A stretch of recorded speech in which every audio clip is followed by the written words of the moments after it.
Hi, Christine. Hey, how are you doing today? This is my friend Christine. She's a professional property manager up here in the Boise area, and I've asked her in today to kind of answer some questions that you guys might be wanting to know before you move up here. So, Christine, how are you doing today? I'm fantastic. Thank you for inviting me to share information on the Treasure Valley rental market. I'm excited. Oh, me too. Well, what kind of things do you have to talk about today? Well, first of all, I'd like to share a little bit about me. Please. I was in the same shoes that you are. I relocated from California about 2 years ago. I lived in Ventura County for 40 years, and I know exactly what you're experiencing, and I can relate. Excellent. And of course, everybody knows that I made the escape a few years ago too. So yes. It's very. And one of the things that happened when I came up here was that I was looking for a rental to rent for a while until I found the perfect place to buy. Is that still an option? Yes, absolutely. We have a lot of different people looking for rentals for different reasons.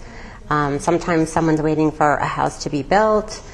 Sometimes people want to live here and get to know the area intimately before they decide on where they want to buy, or they're positioning themselves to purchase and they need to rent for a little bit longer. Okay.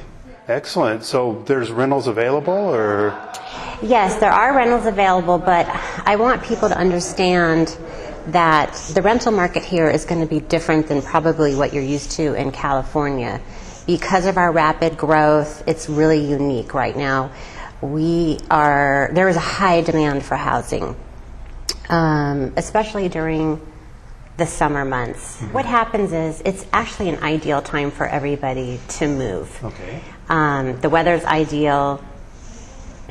A lot of families don't want to interrupt their children during school. Sure. So it's a peak season time.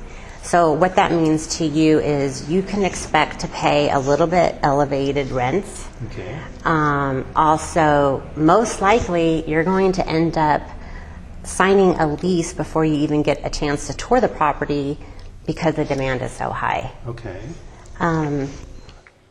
And I know a big issue too is maybe I'm up here for 6 months and I find that perfect house. Am I going to be tied into a lease?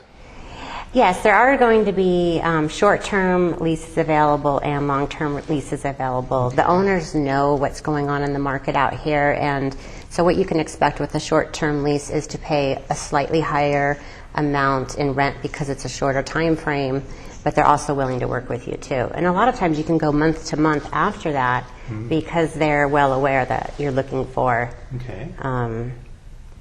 flexibility because of the housing market. A lot of people are waiting for homes to be built, and sometimes the date isn't precise. Okay. Well, and on another subject, I've had some clients that really want to move up here, are going to be moving up here, but they can't yet, maybe because their kid's still in high school or they have a couple more years till retirement. But our home values are going up like 1% a month or so, which becomes pretty substantial after 6 months or 2 years of waiting. Can someone buy a house now if everything qualifies, and then have somebody property manage it? And is that going to be a tenant that comes in here and tears up their dream house? Or what kind of things can you tell us about that? That's a really good question, Dave.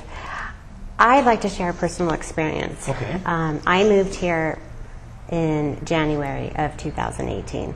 I bought my first rental property here in February of 2018, and it was $210,000. Mm-hmm. That property now, only 18 months later, is worth $265,000.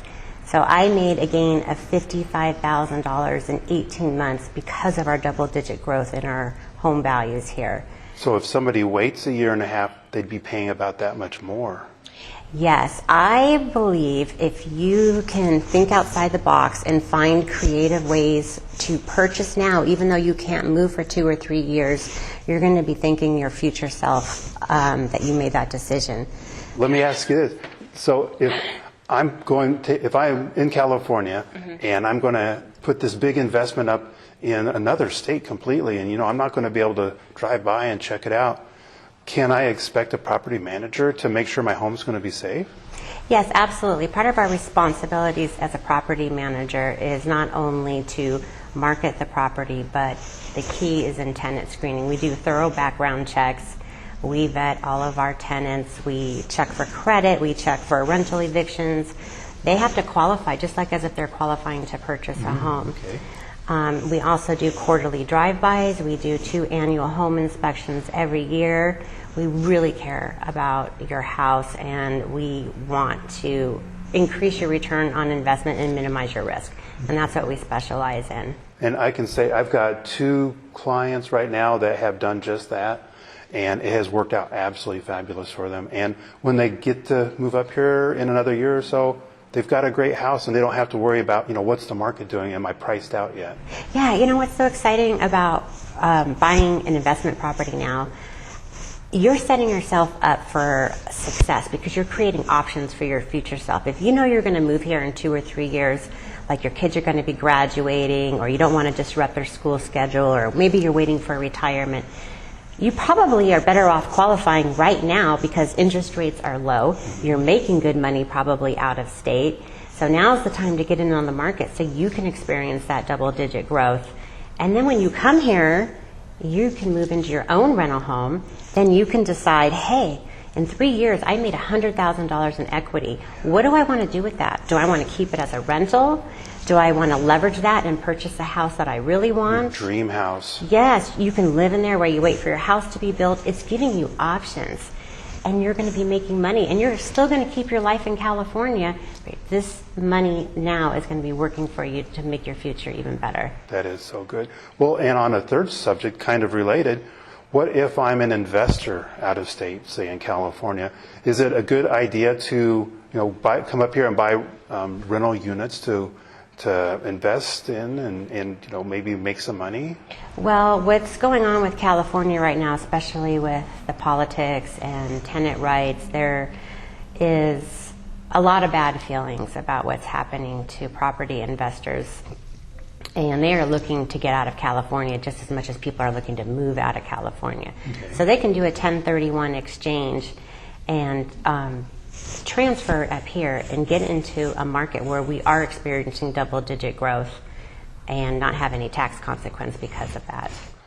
Do you have an idea of what our current vacancy rate is here in the Valley? It slightly varies between seasons, but I think it was running around 4%. 4%. And isn't normal like 7 or so? Yes, we have a really high demand for housing because of the growth. So many people want to escape California. That's really unique right now, what's happening here. Mm. So it sounds like rents would probably cover expenses or close to, but it's that appreciation that is, like the gravy on the biscuit. That's a good way to look at it. I didn't want to be, there's negative cash flow, sometimes. So if you're going to buy an investment property here, everybody is used to having positive cash flow. But because of our unique market, a negative cash flow isn't necessarily a bad thing. And let me explain why. Okay. So if you bought a rental property here, and say it was a $300,000 property, and with your taxes, mortgage, insurance, you have an $1,800 a month payment. And perhaps you can only rent it for $1,700 a month initially. So that's a negative $1,200 a year that it's costing you to be in the game here. Right. But if you're having double-digit appreciation value growth, that is going to say 10%, because we're right now experiencing 10 to 14% with so it'd our be growth. a $30,000 increase. You would have a $30,000 increase in your appreciation. That's pretty conservative numbers right now. Yes. So think about that. It's only going to cost me $1,200 to gain $30,000 in equity. I will do that all day long and take that negative cash flow. You could be in a slower market where you have a $200 gain every month, but you're only gaining 2 or 3% in equity. So you're really still coming out ahead by having that initial negative equity. And as prices go up, rents go up, you're not going to always be in that negative cash flow situation. So you don't see rents staying where they are. They've apparently been going up, and they look like they will. They continually go up because it's all based on supply and demand, just like housing. Okay. It's all relative. Wow. And I just want to add one more thing. Please. The best time to move is when you can. Oh, and I had another Something else really important I wanted to mention about moving. Please do. Okay, so if you are moving during the fall and winter, there are some benefits to that. You don't have to wait for summer if that's typically your ideal time, because rents will typically soften a little bit, so you may be able to get that same house for $50 or $75 less per month. But most importantly, on top of that is the cost of moving. Penske, U-Haul, U-Pack, which are those big freight containers, Right. they typically reduce their rates by 25 to 50% during the winter. So if you're looking to move here in a really cost-effective way to save on rents, to save on rentals, consider moving in the winter. It's still a great time to come. On that same subject, you mentioned the other day when we talked that if you're, say, in a year-long lease, that the landlord would be more open to letting you out of the lease early in the spring because, one, he knows that you're paying less right now because you got in when the market was soft, like you're just saying. Right. And that the market there's a huge demand about the time where the kids are getting out of school. Yeah, during spring and summer, it is extremely competitive. It's a high peak time, and a lot of owners want their leases to end at that time, Right. because they know they can yield higher rents, Right. and the demand is higher. So they like to have their leases end at that particular time. Wow, those are some great reasons that I never would have thought of to move up here, at this fall and winter time of year.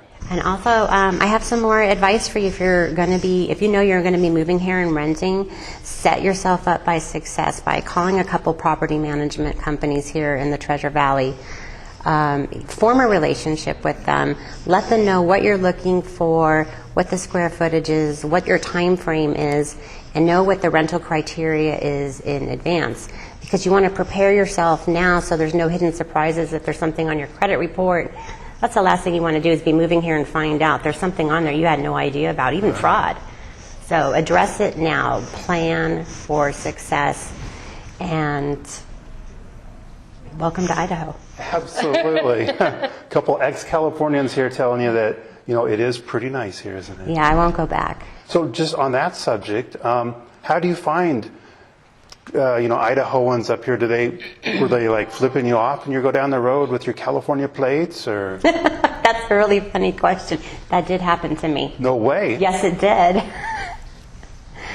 By another Californian. Driving on the way here. Not here.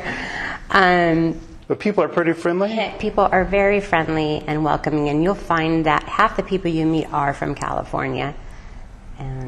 But they're the ones that want to be Idahoans and not make Idaho California. Yes. The idea of moving here is not to take your California philosophies with you. Most people want to leave because of politics and abusive taxation. So we are trying to preserve those values here and not turn it into another California. Yeah, amen. Yes.